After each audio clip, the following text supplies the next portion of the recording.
গাজীপুরের কাশেমপুর থানাধীন গোবিন্দবাড়ির এলাকায় একই পরিবারের ৩ জন না ফেরার দেশে চলে গিয়েছে। প্রাথমিক ধারণায় জানা যাচ্ছে যে স্বামী নেশাখোর থাকার কারণে এমন ঘটনা ঘটতে পারে।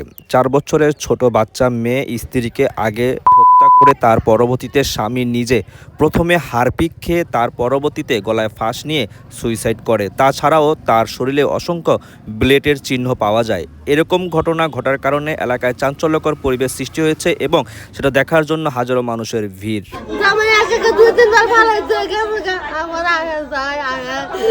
আমি ভালো মানুষ হয়ে গেছি, কইছি মা কোনো কথা কইলেও গেলে কিছু কইস না। আমি অফিসে যাই গে, আমি অফিসে গেছি গে, প্রতিদিন রাতে ফোন দেয়, আমি কালকে ফোন দেই নাই। সকালবেলা আমার ফোন দিয়েছে, আমার ভাই বোন পথে কয় খানা তুমি তাড়াতাড়ি মাইরে লইয়া আমাকে কি হয়েছে রে বাবা, আমার কই কম যাইতো না, তুমি তাড়াতাড়ি আহো। আমি অফিসে যাই বুঝি গো আমার বাড়ি বলে কি হয়েছে, আমি যাবো না অফিসে না কই আমি বলাই বাইরে এই বলছি আয়া দে এই অবস্থা।